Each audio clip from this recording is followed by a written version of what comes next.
Welcome to the deep dive. It really feels like in our modern world, we're all sort of caught in this loop, this relentless pursuit of validation. The constant chase for likes, hearts, thumbs up. It's everywhere, not just social media, but like in every interaction.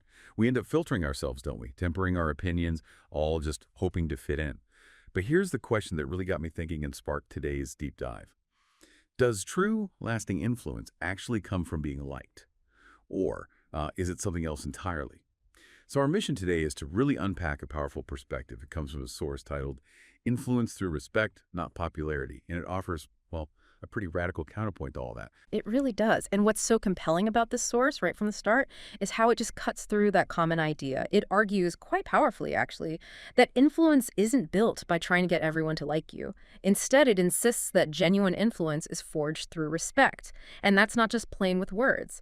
It's a fundamental shift in how we understand impact. It's absolutely essential, I think, for anyone looking to quickly grasp where real power actually comes from. Okay, so let's dig into that first point then. The source doesn't waste any time. It states pretty clearly that real influence isn't about trying to please everyone. It comes from standing for something, even if it means standing alone. Mm. And then it brings up historical figures, sort of subtly. It says, think about the people who changed the world, the ones who built empires, transformed industries, or maybe even redefined masculinity itself. Were these people really focused on being popular? Exactly. And the source pretty much says, no, they weren't trying to be liked. The implication is they were too busy being impactful. Right. Their focus was elsewhere. And that connects directly to what the source calls a brutal truth. It says, trying to be liked makes you soft. It makes you hesitant. You start filtering your opinions, toning down your truth, watering yourself down until you're just another face in the crowd. And you can easily see how that kind of behavior, it prevents real knowledge from being shared, doesn't it? Or stops truly groundbreaking insights from ever coming out. Imagine the best idea in the room just fizzling out because someone's afraid to speak up. Yeah, that phrase, watering yourself down, that really resonates. So, okay, if that's the problem, what's the path forward according to this source? What's the solution? Well, it shifts gears pretty dramatically into what feels like a call to action. Right. It says if you want to be truly influential, you have to be, these are its words, unapologetically yourself. Loud, clear, unfiltered. And it gets specific too. It says things like, stop smiling just to fit in. Stop nodding when you disagree. Stop holding back because you're afraid someone might not like what you say. It's quite direct. Very direct. And it poses this really stark choice. Do you want to be liked or do you want to be followed? Because the two are not the same. That feels like a major crossroads, doesn't it? It absolutely is. It really forces you to examine your own motivations. So the natural question then is, how does influence actually work if it's not about popularity? And the material explains that influence doesn't come from popularity. It comes from conviction. Yeah. It talks about this active, purposeful energy, like when you speak with power. When you move with purpose. Let people feel your presence before you say a single word. Let your energy fill the room.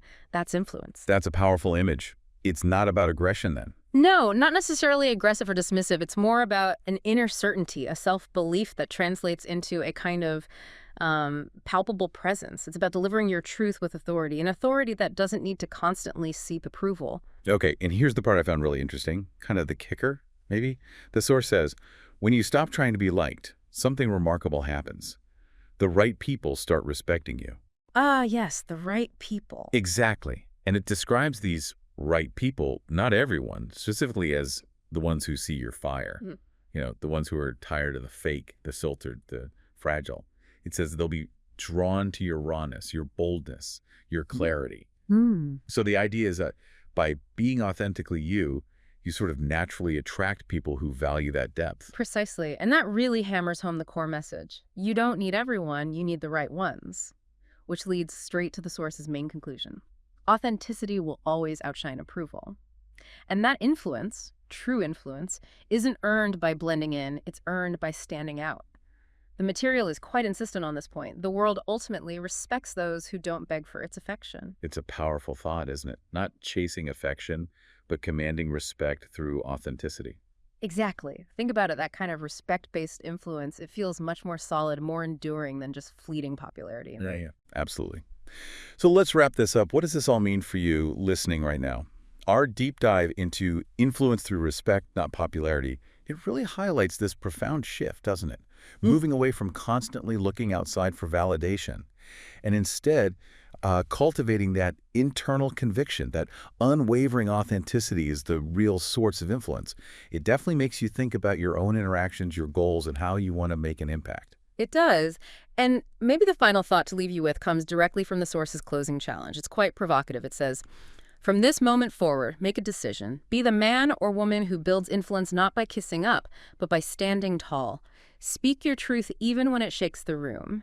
So I'd encourage you to reflect on that. What does it truly mean for you to stand out versus blend in? And what's the lasting difference in the kind of impact each path creates? What kind of influence do you genuinely want?